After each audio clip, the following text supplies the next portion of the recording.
Bassima Alghussein, who is a former Obama administration advisor and Democratic strategist. So a warm welcome to the programme. Well, it's now coming down to the wire, isn't it? Do you think Americans have already decided, or could those yet to vote be persuaded to switch? I really honestly think that most people have made up their mind. I mean, the candidates couldn't be more different, and each of them are so polarizing and really demonizing of the other candidate that I think you're really on one side or the other. I do feel that there was kind of a hope among the Arab American and Muslim American community that when the Democratic candidate switched from Biden to Harris, that the language and policy on Gaza would change, but she's made it vehemently clear that she's maintaining the same policy. And for that reason, I think that, the state of Michigan will likely go to Trump. In Arizona, Harris, she's dismissed Trump as unstable and obsessed with revenge. Do you think that's fair? I mean, of course, I'm not a doctor, so I can't speak to whether or not he's unstable. I will say that as somebody who's lived and worked in Washington, D.C. for almost 20 years, a common characteristic among many leaders is vindictiveness, meaning that if you harm them in any way or try to take their power in any way, once they are in power, they will essentially in some form or another attempt to punish you for that. And what happens if the result is tight? Could there be trouble ahead?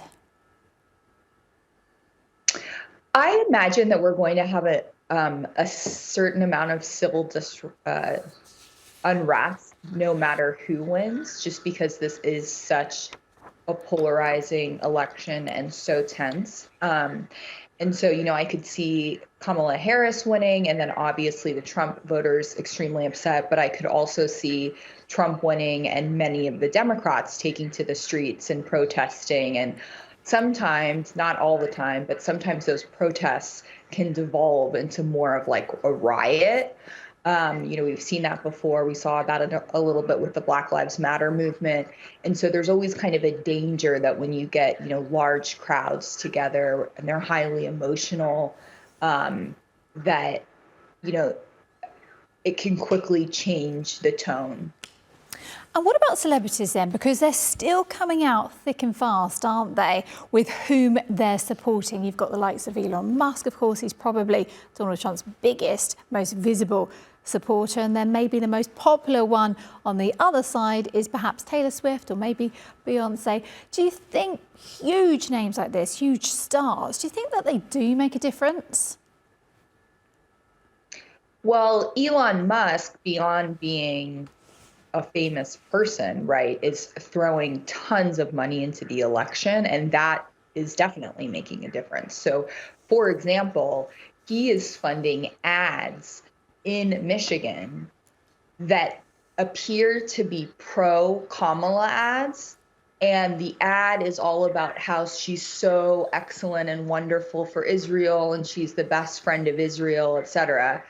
And then he's running ads in Pennsylvania that appear to be pro-Kamala ads that are saying she'll be great for the Palestinians in order to alienate the Jewish vote in Pennsylvania. So there's a lot of manipulation going on. I think it's more so tied to how much money you put in than really the celebrities. Although, somebody like Taylor Swift might help get the youth out to vote. It might help with voter turnout of a certain age demographic.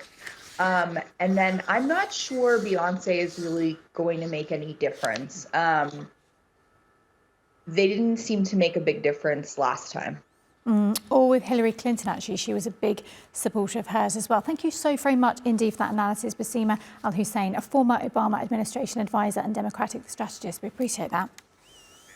Thank you. Have a lovely evening.